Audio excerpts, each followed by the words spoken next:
Take the next step toward the career you want, be it business, cybersecurity, healthcare, or more. UMGC can help you get there. No application fee when you apply by August 31st. Visit umgc.edu, certified to operate by Chev. If 2020 has taught us anything, it's to take nothing for granted. So when you expect hot water and get cold, when you expect the shower to drain and it doesn't, when you turn the furnace on and it won't start, stop freaking and call Beacon Plumbing, Heating, and Mechanical. 1-800-FREAKIN'. Hey, this is BJ. Thanks for listening to our show's podcast. If you're a fan of all things geeky, you should check out my other podcast, BJ Shea's Geek Nation. We have new episodes every day, and you can check it out at bjgeeknation.com. Your driver's license is important so you can get back and forth to work, get your kids to school, and back and forth to daycare. If your license has been suspended because you can't pay your tickets, you can't do any of those things. Let's talk about Chapter 13 bankruptcy. You may have heard that tickets cannot be discharged, but they can be dealt with in a Chapter 13 case. Why not come in for a free consultation? The chapter you choose will make all the difference to your getting back legally on the road. Let's design a plan to pay off your tickets and restore your license immediately. I'm attorney Travis Gagne. Please contact me today at choosetherightchapter.com. That's choosetherightchapter.com. 99.9 KISW, the Rock of Seattle. Over 20 years ago, back in 2001, Connor Ratliff was fired from Band of Brothers. Oh, I remember that series. I never watched that show, but it was very well respected. Like, it won awards and stuff, didn't it? Oh, yeah. Yeah. Pretty sure, yeah. Like Emmys and things. And things. And things.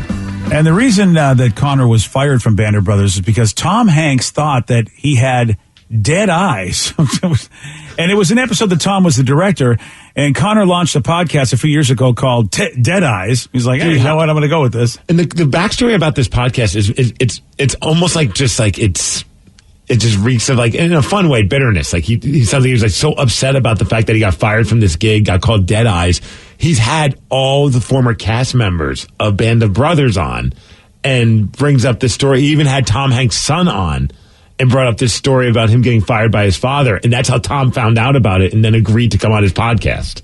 Okay, so Tom knew. I was wondering if he was going to be blindsided, but he at least knew what this was about. Yeah, he was. Yeah, because word would get out that, like, oh, you know, he obviously, this guy's a comedian. He's acted as well. It's like he's had a career in Hollywood, but that's been his whole shtick with this podcast. It seems like at times this story comes up when he talks to people who are connected to Tom Hanks.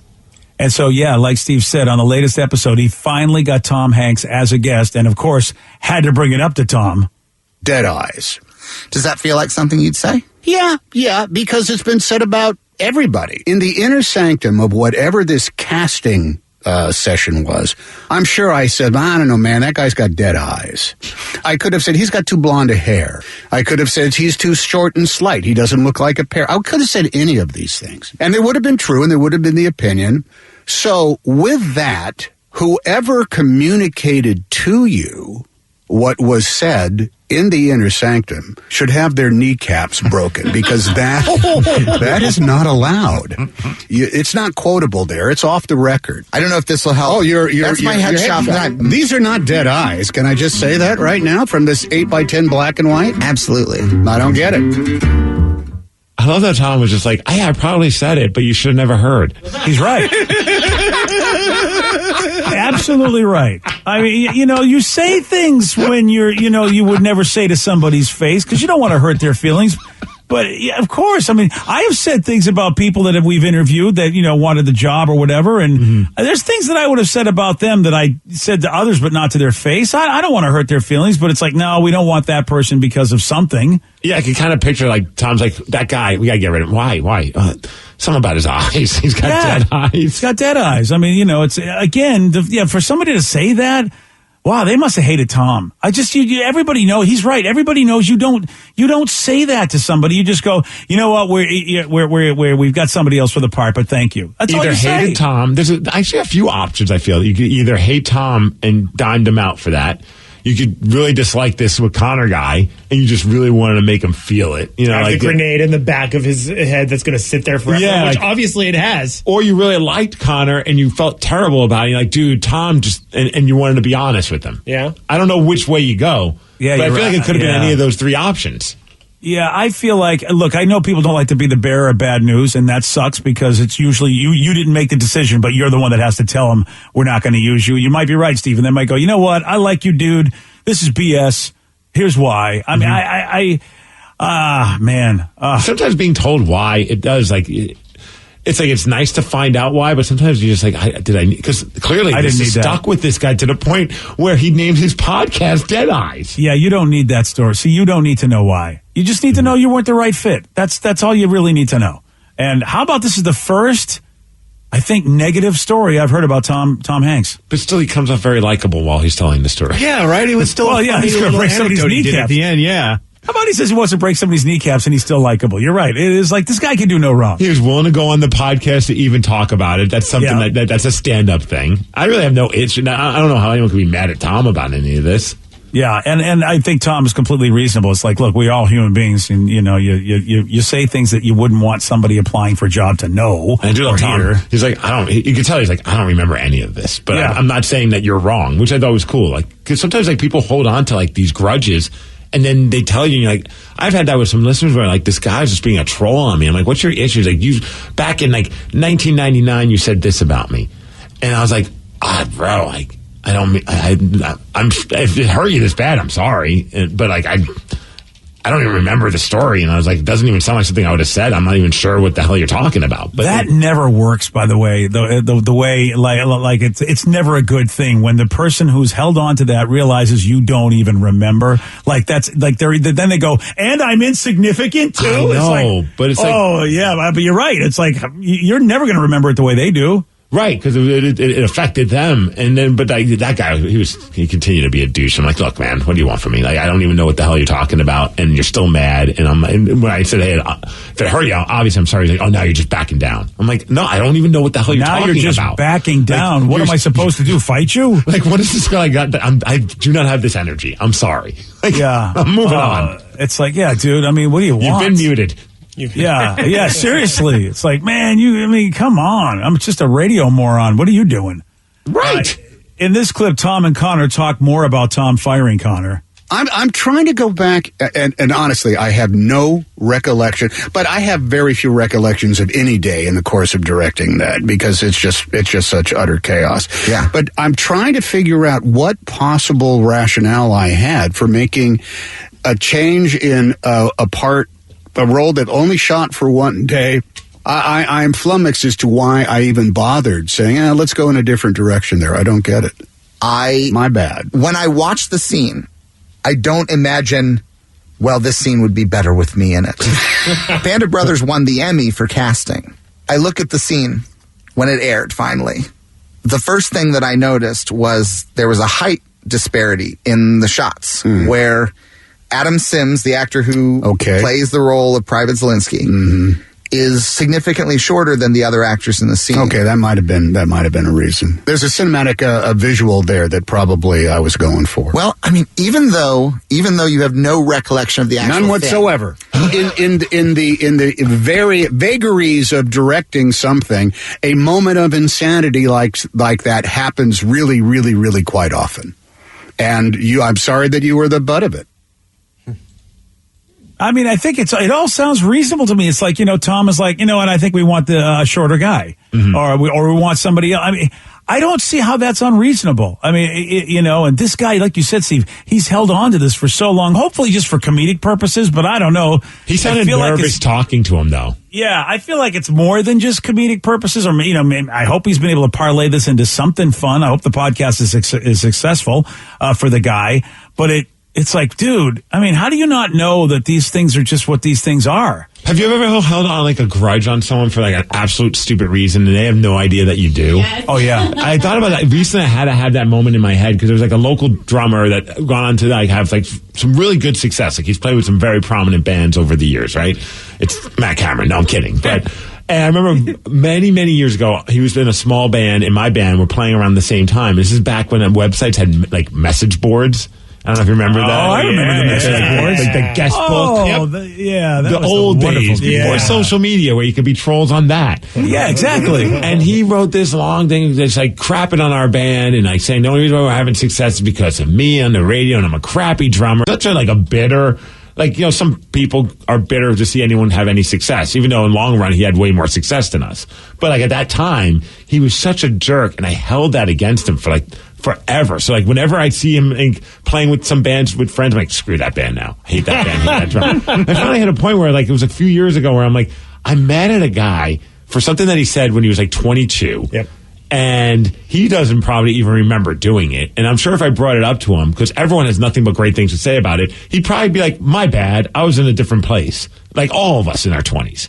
And I finally was like, that was like that moment where I'm like, I'm finally like, I'm at peace with this stupid thing. I'm like, this is so dumb for me to have this grudge against this guy for a ridiculous comment on a message board, a thing that doesn't even exist anymore. Yeah, you know what? If more people could be like that, including me, because I still have a grudge against two different people about the same issue. But it took 20 years for me to get to that point. Oh, dude, mine's over 20 years, so I can't judge you. Mine's 20, almost 25 years and going strong. Are you comfortable sharing it? I can vaguely share it. Okay. But the two people first of all, both people don't know I have this grudge. One of them is one of my dear friends. The other one is one of my dear enemies. And we became enemies over this issue. Mm-hmm. And I didn't know that, so basically I had something really bad happen to me. And my close friend said to me, Jimmy over there is responsible for that. And I'm like, what? But he says, well, you can't say anything to Jimmy. I go, wait, you just told me one of the worst moments of my life Jimmy's responsible for, but you're telling me I can't say anything to Jimmy? And all these years later, my best friend, it's like I still can't say anything to Jimmy. And I did have a meeting with Jimmy and thought, okay, I've been a jerk to Jimmy. I'm going to apologize to Jimmy for just me being a jerk. I thought this would open the door for Jimmy to go, oh, and by the way, like right. Jimmy could come clean and go, and I'm sorry for doing this to you. You opened the door for them. Never happened. So my brain is like, not only do I have a grudge, but what if Jimmy never really did it and my best friend's just an idiot and thinks that Jimmy, you know what I mean? I don't have the truth. And because my best friend won't let me confront Jimmy. He says, you don't say anything to Jimmy because Jimmy and I are friends and I don't want him to know that I told you. And I go, well, you're like a gossiper then. You just ruined my life. I thought what happened to me was random. Now you tell me it was Jimmy's fault, but I can never say anything to Jimmy and Jimmy's never apologized.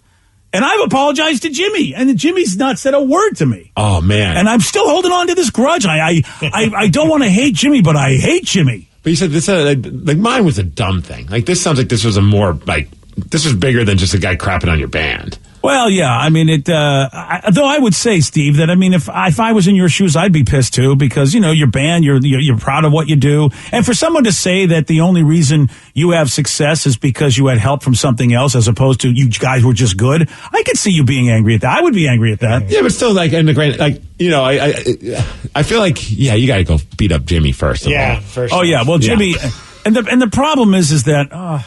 It's like I am the a-hole. I wonder if Jimmy even remembers, like you said. Even though it was a big deal to me, Jimmy might not know. What if are they still friends? Do you know? Yeah, they're friends. Oh, I was gonna say maybe they've gone their separate ways, and now is the time. Yeah, I mean, I'm assuming they're friends, but I think the more I think about this, the more I got to confront my friend and go, you know what? I need to have this conversation. You didn't do me any favors telling me about Jimmy because he's never apologized, and I've been holding on to this for years, hating this guy. Yeah. And it's like, why would you tell me this if I can't do anything about it and you can't do the cycle of forgiveness?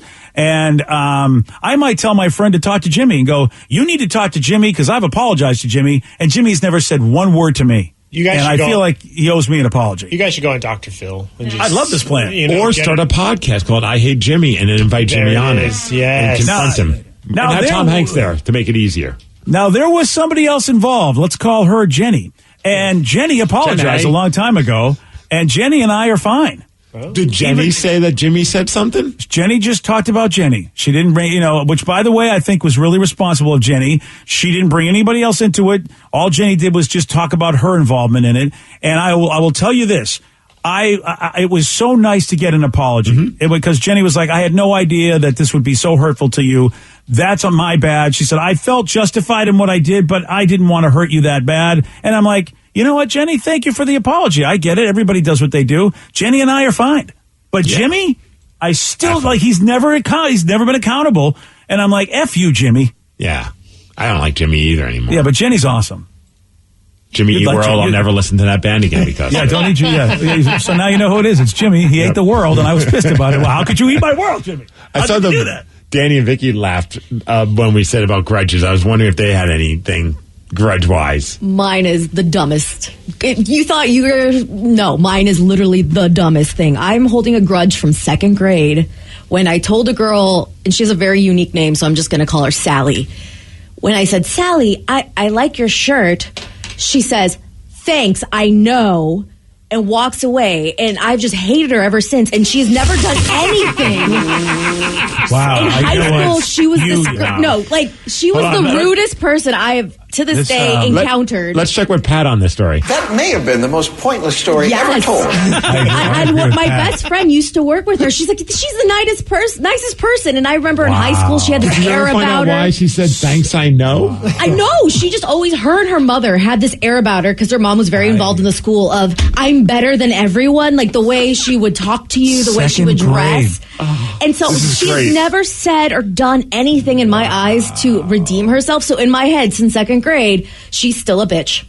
Dude, can we all agree that if Vicky ever compliments any of us about anything, we are responsible forever be thanks, I know. Yeah, I'm never going to compliment any of you guys. But it's one of those, like, why do I hate this person? Right. Like, I see or, like, I hear their name, and it's pointless. I'm like, really? But then I'm like, well, I don't really have any other reason not to hate them, so whatever. I guess I'll just keep hating them. Okay, there you go. Keep the hate alive. And I forget about it until I'm asked about a grudge. I'm like, oh, yeah, I do have one. Danny.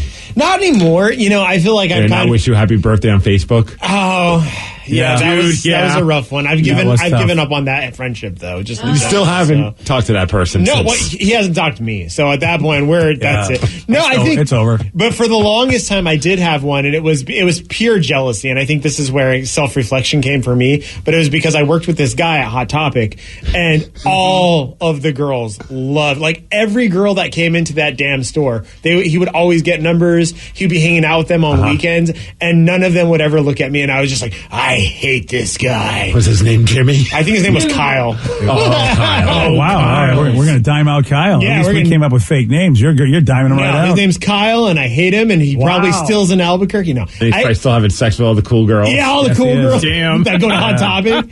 But yeah, for the longest time, I had the biggest grudge against him, and I finally was just like, "Wow, that was the dumbest thing to think." Like, he didn't you guys do ever anything. Post that? Yeah, I mean, on Facebook. I think we're friends on Facebook. Did you check and see how his life has gone compared to yours, just to kind of like feel like, you know? You know what, Steve? I don't want to bring up that grudge again in myself, so no, I'm good. You don't want to see if he's successful. No, I don't. Oh, he's probably super successful, and he's probably manager at Hot Topic by now. Oh yeah, he's big doings. He's probably has pictures of him hanging out with MXPX and everything. Oh man, what are you doing to him? Wouldn't that be the worst? Oh yeah. We got a man that ate a Cadbury cream egg that may have been worth $13,000. How so? Oh, I'll tell you. At 8:20 on The Rock. BJ and Migs, mornings on The Rock, 99.9 KISW.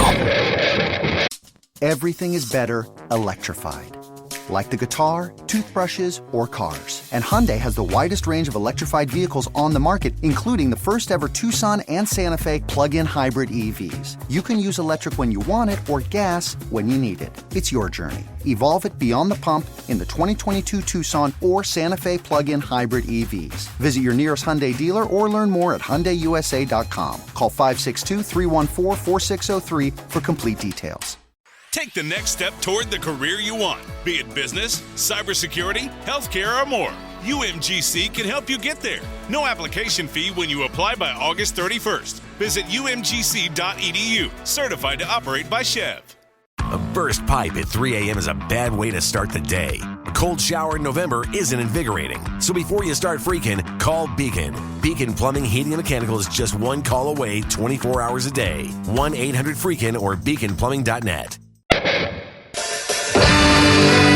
99.9 KISW, The Rock of Seattle. I don't know if you've known this, but the makers of Cadbury cream eggs have been running a sort of Willy Wonka-style promo in the UK where you can win $13,000 if you find a special egg that's half chocolate and half white chocolate. Ooh, huh.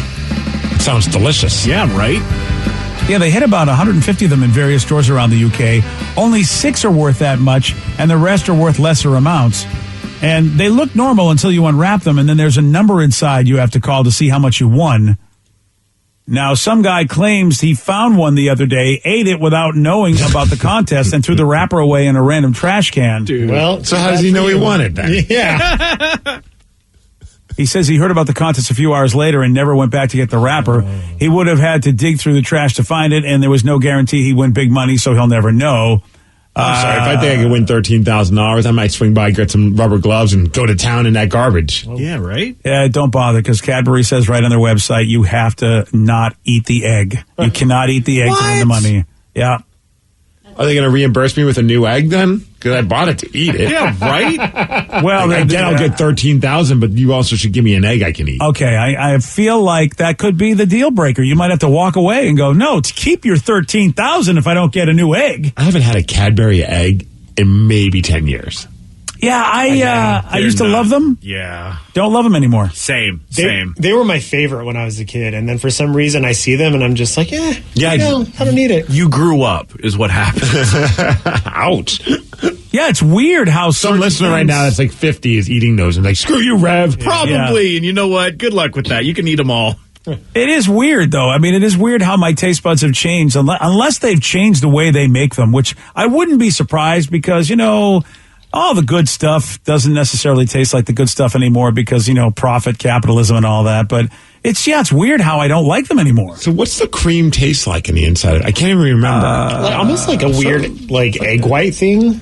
Well, no, that's what it looks like. I always thought it doesn't taste like an egg white, Danny. I thought that's what it tasted like. Oh, my God. No, I have to leave the show. Okay. I mean, what do you think? It's an actual egg inside of it. Do you know what an egg white tastes like? Yes. And you think that's in a candy? Yeah, like a sugary version. No, this is cream. It's not. It's cream. It's just made to look like an egg. You think the chocolate tastes like an egg shell? Like it's a crumb. What are you doing? Wow. No, on the wiki it says that it resembles fondant. Fondant, which is basically that super thick icing they use on normal cakes. The least favorite part of a cake. That stuff is disgusting. Can we get a Cadbury egg? Oh yeah. Oh, I know. Is there one downstairs? I don't think so.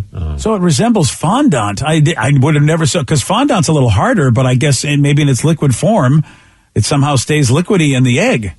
Because it is like a liquid, isn't it? When you crack it open, it's creamy liquid. And at that point too, it was always so sticky. Like when you would bite into it, and if any got on your hands, you're just sticky for the rest of the day. That's true. Do you remember? It was a couple of years ago. They tried to do like a mayonnaise, like Heinz did a cream egg flavored mayo. No, it was like a Cadbury cream egg flavored mayo. They did? I think it was like a publicity thing that they did for a second, but it was like a legit thing that they did. Wow. I don't. Back in 2019, I'm looking at it right now. Why? Is it just for publicity? Because who would want that? I think they were just trying to maybe have people not like their brand of mayo ever again. Mayonnaise is made with eggs, but is that what they were like? Instead of regular eggs, we're using the Cadbury eggs to make this. I think it was just like a way for people to talk about their brand. Yep. I don't think they kept doing it. Clearly, it didn't do that well for them. Well, and they've been playing the same damn commercial since 1980. Have you seen the one with all the animals and it's like bark, bark, bark, bark, bark? Oh yeah, buck meow, buck meow, buck meow, same one. How do you change it? You only get to do it once a year. It's perfection. Update it, and maybe I'll buy a Cadbury egg. Oh, that's what they need to do to get Danny to buy a Cadbury egg. What if they had Good Charlotte cover the song? Yeah. Okay. There we go. And also make it not taste like egg whites.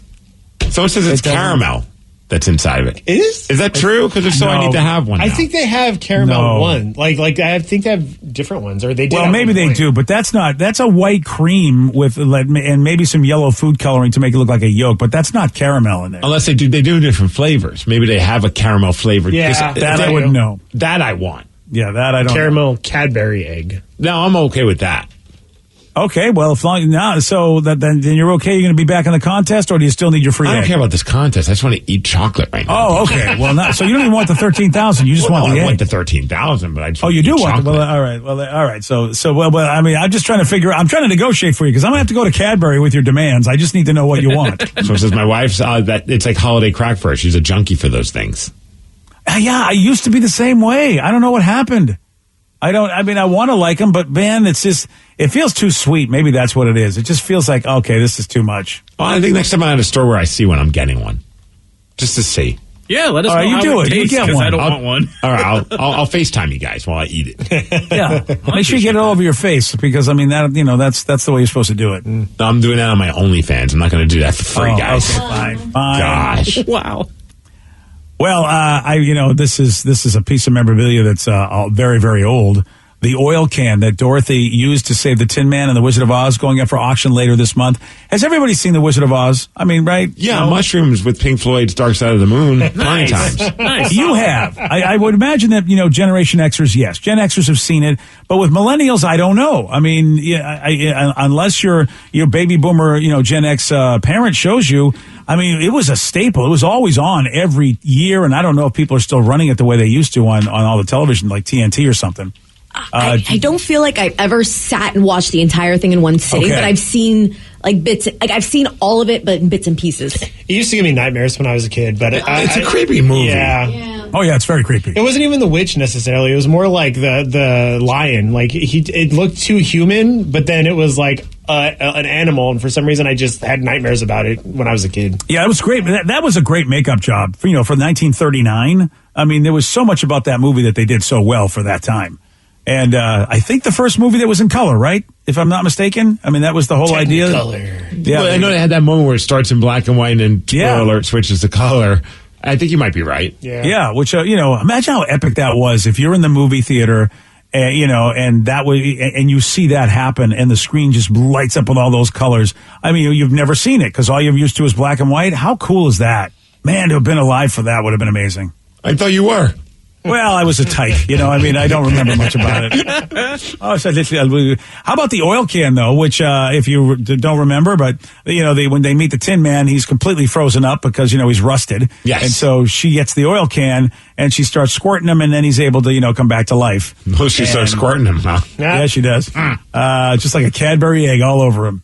And, so the oil can, by the way, is, the only surviving piece of the Tin Man's original costume from the filming. So, like, the actual costume is just gone? Gone. Thrown away, you think? That's a really good question. They don't really say what happened to the costume. They just say the oil can's the only thing left. I guess maybe when they finished the movie, they didn't assume that it was going to have that kind of an impact. So, like, we don't, when you make something, you're not expecting it's going to be like an iconic film that'll last forever. Oh, so many things, Steve, even from the 60s and 70s that have been thrown away that people never thought anyone would want. Yeah, it says the Tin Man and the Wicked Witch costumes are lost except for the hat, because a lot of them were just dispersed off and were auctioned off to people. So in the 1970s, they had a big auction. Oh, so they're somewhere. They just don't have them themselves. They're probably in someone's attic or something at this point. Or maybe someone passed away and it got buried in it. That too. Whoa. Well, if somebody's got those outfits, besides Steve, who would get buried in it, if somebody has those outfits, once they see that this Tin Man's can's going up for $200,000, I'm pulling that baby out and going, hey, Academy or whoever you people are, right? Here's the original thing. I got more stuff. Hook me up. All right. So according to Vicky, good old Wikipedia, apparently it's still out there, or at least it was given to somebody. It wasn't just destroyed. How much is it going to go for? $200,000, the tin can. That's what they think? That's what they're saying. They expect it to earn March 26th. They're having the auction. It might get more than that. Who knows? But they're thinking around $200,000. That's my max. I can't go higher than $200,000. My wife. I let my wife know. This is why you have to not be so upset about the Cadbury egg. You need that $13,000 to get the tin can. $200,000 for this thing. I guess there's Frank Sinatra's original oil painting. That's going up for grabs. The outfit that Amy Winehouse wore to the 2008 Grammys, that's going up. Wow. Yeah, what am I going to do with that? Yeah. Same thing you do with the witch costume that you bought. Okay, dude? I mean, all the stuff you have. Get buried in it. Get buried. I don't think I could fit into an Amy Winehouse dress. I believe in you. Well, when you're dead, though, we can make an adjustment. There's a lot of things we can do. So far, I don't want any of these things. How about handwritten set list from David Bowie's 1983 Serious Moonlight Tour? I'm not opposed to that. That's kind of neat. I've always wanted a Pearl Jam handwritten set list. Like, I'm not going to pay for it. But you just want them to give it to you. Yeah, I want Eddie to hand it to me. Oh, here you go. Here you go. Is that while you're playing Santa Claus and he's sitting on your lap and you're if he wants to be on the good list, yes. Okay. Yeah, dude, because he handwrites some like moments before the show. Like they don't have set lists like every day. They just print the same thing. Like he'll handwrite it out. And then he'll like cross out songs when he's like, after he looks it over, he's like, I'm not feeling that one. And it's a cool looking thing. They always post pictures of their set lists. I would love to have one framed. All right. I'll see. I'll see what I can do for you at the next auction. Okay. Thanks. How about those deep pockets, Mr. 12 Millionaire? Yeah, I'll get that done for you. How about Jimi Hendrix guitar strap? Would you like that? That'd be cool. Yeah. Yeah, I think that'd be really cool. Get like a replica version of his guitar and put it on display. Okay. A faux pearl necklace. Once worn by Marilyn Monroe, I'm sure it's a gift from Joe DiMaggio, or what are we talking about? Okay, wow. No. It better be from JFK, or I want nothing to do with it. That's funny though. A faux necklace is worth probably way more than an actual real version of that necklace. Yeah. And we got lots of jewelry and pieces of clothing owned by Elvis Presley going up for auction. So this is a pretty big auction. If he had a glitter tracksuit that was going for sale, I might go for that. Oh, you would? Oh, like the fat Elvis face? Oh, hell yeah. That would be pretty sad. Are you wearing it? If you get it, you're wearing it? Of course. Steve, are you going to get buried in it? I would. Okay, there we go. That's then you know it's worth it. I'd wear that around the house, especially if I knew company was coming over. Dude, yes. Oh, that, yeah. I would love that because that might be the ondy time Steve would answer the door if somebody just showed up. Right. And they'd be like, why is Joe Coy wearing an Elvis suit? All right, well, whatever. I would just love the post. It'd end up on Nextdoor app. Someone's going to put, I went to this guy's door and he answered in a fat Elvis costume. Yes. It's not even Halloween. It's summer. I think you'd be that guy. Yeah, you'd be the pride of Nextdoor. You're absolutely right. Yesterday, Elvis Steve over here did get this one right. What college did Russell Wilson transfer to in 2011? The College of Leaving Seattle. No. Wisconsin. Yes. I don't think we can say his name anymore. Did we just say that, the other guy? Yeah, I just saw he put something on Twitter and it made me sad again. Uh-oh. Not really, but he just posted like a video that someone shared of like his top 10 moments as a Seahawk, and he was just like, I thought it was kind of cool. It's going to be sad all over again. I blocked him after it, but it was kind of cool. It's going to really be sad all over again when they can finally officially say it. And then he can officially come out and say more if he wants to. Yeah, what's that, 5 days? Yeah, 5 days, and then 5 days. Then what if it's a joke and 5 days? We go, well, never mind. We're not going to do it. Changed my mind. Changed my mind. That'd be amazing. April Fools early. You want a shot at beating Steve? You got it. 206-421-ROCK. We're playing Beat Migs at 8:47 on the Rock. Today's podcast was brought to you by Travis Gagne, bankruptcy attorney. Here's another question from a listener. How long is a bankruptcy going to affect my credit rating? Of course, most of the time, by the time we're talking about filing a bankruptcy, the credit has already taken a huge hit. Chapter 7 is going to affect it more negatively than Chapter 13. Chapter 7 stays on your credit report for 10 years from the time you file. It usually takes 7 or 8 years for your credit scores to get back into the normal range in a Chapter 7 case. However, your credit will start to recover even in Chapter 7 after about a year. You'll be able to get credit again right away, usually before your case is even over. Chapter 13 stays on your credit report for 7 years and usually takes about 3.5 years for your credit to get back in the normal range. So Chapter 13 will mean your credit gets better much more rapidly. Thanks, Travis. If you have more questions about bankruptcy, you can reach out to Travis anytime at choosetherightchapter.com. That's choosetherightchapter.com. Thanks for listening. Take the next step toward the career you want, be it business, cybersecurity, healthcare, or more. UMGC can help you get there. No application fee when you apply by August 31st. Visit umgc.edu, certified to operate by Chev.